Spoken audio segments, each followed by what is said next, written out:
daginn, þá það Excel, helstu aðgerðina sem við ætlum að gera til þess að geta komið ykkur á stað í Excel, að þær koma hér og ég ætla bara að setja þetta upp, lesa þetta upp af PowerPoint-skjali, ekki fara í Excel sjálft því það oft meira ruglandi þegar fólk að byrja.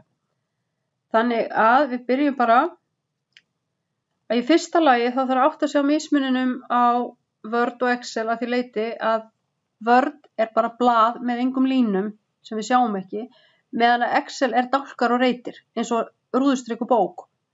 Dálkarnir eru niður hér svona, meðan að línurnar koma svona út. Þannig að þetta D-dálkur, lína 10.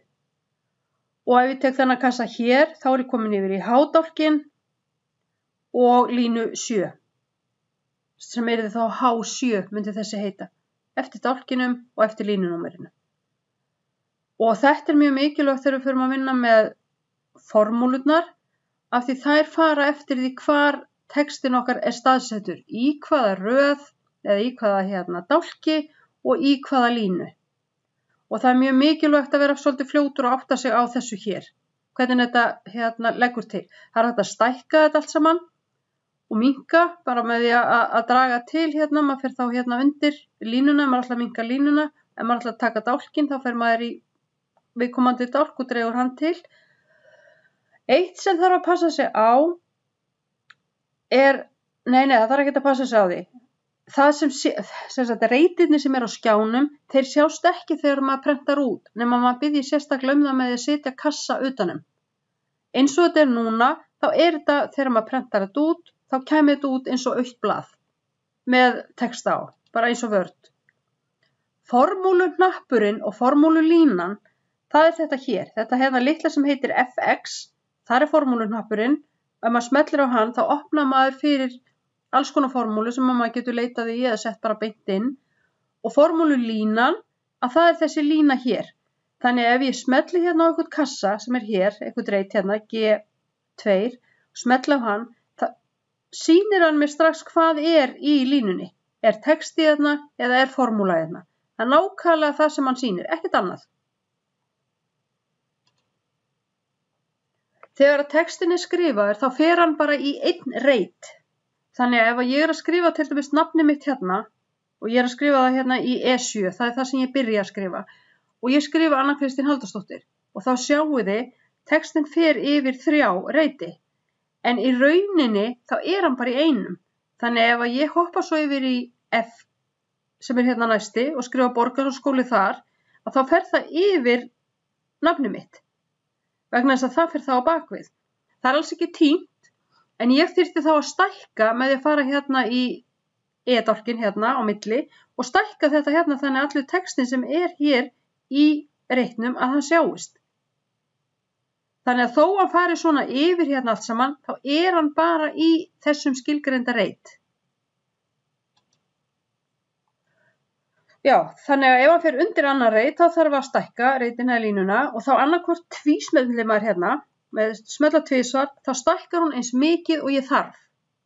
Eins mikið eins og textin krefst. Eða væri bara 1 orð, þá myndum bara gera lítið, ef hún vill hafa allt þetta sem ég var búin að skrifa, nafnið mitt frekar langt, að þá myndi hún með því að tvísmella, þá fer hún með það eins langt og hægt Ég get líka gert þetta handvirkt, bara með því að smella á, og draga í róliheitunum eins langt og ég þarf. Og það alltaf aftari línan í dálkinum. Fremri línan, hún á við næsta dálk fyrir framan. Þannig það þessi hér ef ég ætla að draga E-dálkin. Og línurnar alveg eins, að þá farið í númerkassan, neðri línan dregin til eða tvísmelt á hana. Villumeldingarnar, þetta hér algengasta villumelding sem kemur upp. Það þessi kassar. Það sem þetta þýðir bara að textin kemst ekki fyrir í dálkinn. Þetta ekki villa, hún heldur áfram að reikna eða sýna eða hvað það en ég þarf að stækka dálkinn til að sjá hvað í honum. Hún sýnir mér bara eitthvað svona kraðak af því hún veit ekki hvað hér Þannig að þegar ég búin að stækka hann, að þá sést að ég hef verið búin að skrifa töluna 1000. Aðeins æst á músinni. Hér það sem stendur 1000, hér sýnir hún mér bara 10 af því það textin sem kemst fyrir í þennan dálk. Þannig að tala 1000 að hún of stór. Þegar þið ætlið að fara að byrja að gera formúlurnar, þá þurfið þið alltaf að láta hana vita með því að gera annarkvort samasemmerki eða plúsmerki í upphafi. Ef maður gerir það ekki, setur plús eða samasemmerkið, að þá skilur hún það sem texta. Að maður sé bara að skrifa texta, maður ekki að gera búa til formúlu. Excel bara forrit og það gerir ekkert meira heldur en það sem við segjum því. Og það skiptir ekki máli hvort þið notið samasemmerkið eða plúsin, að það bara það sem þægilegra á ykkar lyklaborði. Plúsin þægilegri til dæmis á mínu lyklaborði því ég get sett hann beint bara með að íta á plús, en þegar ég gerir samasemmerki þá þyrfti ég að íta á shift og samasem. Þannig ég þarf orðið að íta á 2 til þess að geta sett samasemmerkið. Þannig mér persónulega finnst þægilegra að nota plúsin, en það skiptir ekki máli. Þannig að ef ég væri núna að leggja saman 2 reiti, sem væri H17 og I13, að þá byrja ég að setja plúsin, set svo H17 og þá kemur það sem inn í því, og plús I13 sem þá það næsta, sem væri þetta hérna. 1000 plús 800 verður þetta hér. Alltaf að byrja á plús eða samasemmerki. Hún setur meira þess að samasemmerki þó maður noti plúsin, þá setur hún sjálf samasemmerki. Og það skiptir engu máli, þið þurfum ekkert að pæli því. Þið notið bara það sem ykkur finnst vera þægilegra. Hér ég þá búin að opna Excelin og eins og áður sjáu þið að borðið nákvæmlega eins og það ekki nákvæmlega eins, en það eins uppsett eins og það var í Word. Þetta eins, textadótið hérna eins og útlitaði hvar maður staðsetur hlutina, það eins og síðan bætast þau hlutir sem eru fyrir Excel, sem þá hérna eins og prósentumerkið, það komman eða þúsundapunkturinn og ef maður ætlar að þarf að raða ykkur, þá röðunatakkin hér. Nei, þetta summu hnappurinn fyrir geðu, þetta ef ég ætla að leggja saman, þá þetta sem eins og gríst merki, þá það samasemmerkið og hér röðunin. Og þið notið mest home-takkan, þið notið kannski insert, þegar þið komið yfir í línuritin og þá notið insert, línuritin hér og þetta í rauninni þessi 2 hnappar sem við komum til með að nota til að byrja með. Hér eru dálkarnir og ef ég skrifa í það, ég skrifa bara eitthvað hérna bullsjóði, hérna, að þá erum búin að skrifa hérna í A1, erum búin að skrifa alveg fullt, nú ætla ég að fara í B1 og skrifa, setjum bara stafinn K þar til þess að þetta verði ekki alveg svona ruglingslegt, setjum hérna A bara hér, þá er þetta ekki alveg svona, að sjáu þið, þá ég með fullt hérna af A, það miklu lengra og síðan kemur þetta hér og hér lítur út fyrir þegar fer svo yfir í C að það sé texti, en þetta í raun og veru B-textin, þannig þið sjáuð hér í formúlunni, hún tóm. Ef ég smetla á B1, þá sé ég textan. Ef ég smetla á A1, þá sé ég textan sem þar. Þannig að það sem ég þyrfti að gera núna annarkvort að tvísmetla og sjáuð músina eins og hún lítur út fyrir núna, hún breiður kross. Ef ég fer hérna upp á það sem ég ætla að tvísmetla, þá breytist hún í örvar fram og tilbaka og hún svona svört og þá get ég tvísmelt, annarkvort, eða ég fer á endurhnappinn, eða ég get farið og dregið sjálf eins langt og ég þarf. Og stundum betra að gera það af því að maður kannski pínu lítið sem manni vantar upp á til að geta sett þetta yfir á eina blaðsíðu eða eitthvað svoleiðis. En þetta sem sagt tvísmetla eða draga til. Línurnar eru eins og sjáu þá koma, hér það kemur örin fram og tilbaka því ég að draga í þessa átt. Þegar ég fer á línurnar, þá verður hún upp og niður því ég ætla að stækka línuna með því að draga hana svona til. Eða tvísmetla á hana og þá lagar hún eins og ég þarf. Þetta sem sagt textin. Síðan það að ég ætla að sýna ykkur hvernig virkar ef ég ætla að gera formúluna. Að ég búin að skrifa, við skulum bara eyða þessu hérna og við skulum stækka hérna aðeins gluggann. Svona. Og ég ætla ekki að hafa þetta alveg svona stórt. Sko bara að segja hérna, ég ætla að hafa hér 100 og hér ætla ég að hafa 100 líka. Og ég ætla að leggja það saman hér í C-dálkinn.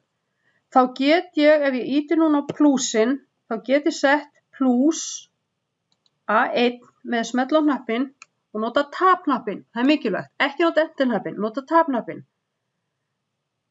já, fyrirgefðu, fyrst þarf ég að nota plús á milli og næstu og nú nota ég tab til að fá sama sem töluna. Þá er hann orðin 200. Ef að ég ætla að nota aftur sömu tölunar. Ég ætla að nota hérna 100. Ég ætla að sýna ykkur hvað gerist ef ég segi bara 100 pluss 100. Og ég get líka gert það. Ég get bara sagt hérna pluss 100 pluss 100. Og hvað er það mikið? Það er 200. Núna þarf ég að breyta þessar hérna tölu. Hún var ekki rétt hjá mér. Þannig ég gerir 150 hér. Og hvað gerist? Ekki neitt. Vegna þess að hér stendur að ég að leggja saman 100 pluss 100. Fyrir efri dæmið, þar sem ég hafði lagt saman hérna dálkana en ekki tölurnar og breyti þessari tölu hérna í 150 og íta á tabknappinn, þá breytir hún í 250. Munurinn er sá að hér sagði henni að leggja saman dálkana, allt sem er í dálkunum, meðan að hér sagði henni að leggja saman tölu sem ég sagði. Þannig að við reynum alltaf þegar við getum að nota dálkanöfnin og línurnar, sem sagt A1 pluss B1 eða A6 pluss A7 eða eitthvað svoleiðis. Þetta hérna er mjög mikilvægt að þið finnið út úr strax og þetta er í fyrsta verkefninu sem þið gerið. Þið þurfið líka að búa til útlit í þessu fyrsta verkefni og þá er það í kassanum hérna, bara nákvæmlega eins og þið voru að gera í Wordinu. Kassin hérna, að hér myndi ég gera ef ég ætlaði til dæmis að hafa hérna, ég vil hafa undirstrikun undir þessu hérna, að þá fer ég og geri undirstrikunina, þá er ég búin að gera strik undir. Ég get haft hann aðeins breiðari ef að það er fallera, stundum er það fallera. Gerir hérna thick border. Og ég get líka breytt þessu hérna og haft kassa utanum allt. Þannig að þá segir hún all borders og það sem hún gerir núna er, sjáu þið, að hún setur inn kassa utanum allt. Og ef ég fer í print preview sem er hérna uppi, print preview and print, smetla á það einu sinni, þá sé ég hvernig þetta kemur til með að líta út. Og þið þurfið að venja ykkur á það, ef þið eru ekki með tölvun eitthvað stilt, þannig þið sjáu alltaf hvernig þetta kemur til með að líta út, að skoða alltaf print preview. Þið eigið að setja haus og fót á skjölin og þið þurfið að setja haus og fót á hvert einasta. Þetta hér er sheet 1. Ef ég ætla að búa til annað sheet, þá smelli ég hérna á blaðsíða 1, nú fer ég á blaðsíðu 2 og bý hérna til. Þá kom önnur síða.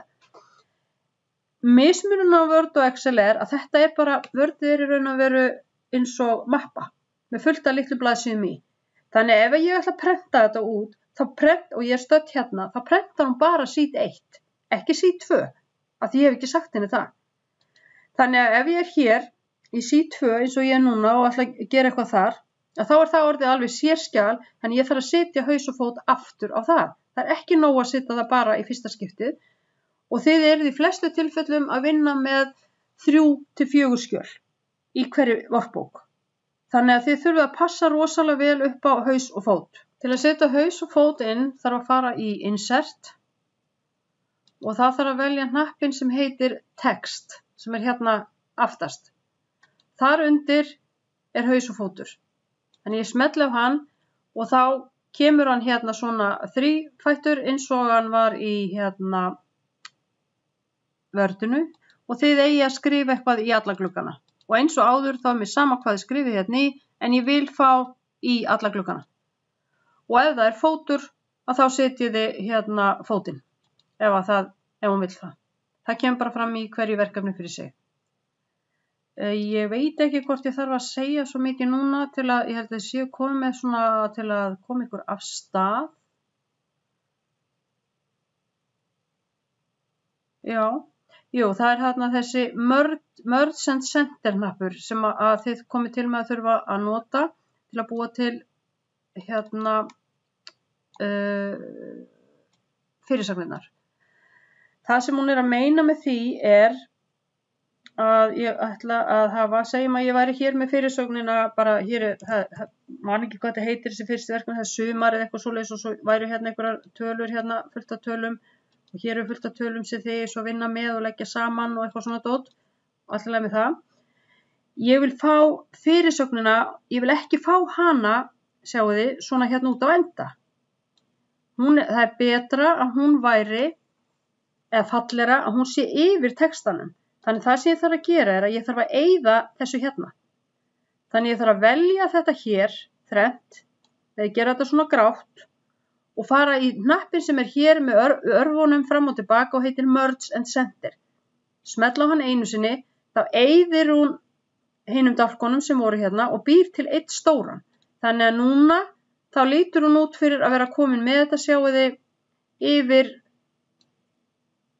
allt skjalið. Þetta það sem Merge and Center og þið komið til að nota þennan hnapp mjög mikið, þannig að það gott að tilenga sér hann bara strax.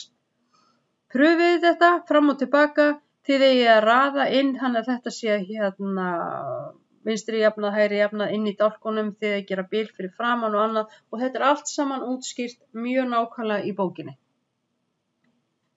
Ég held að þetta sé bara komið til.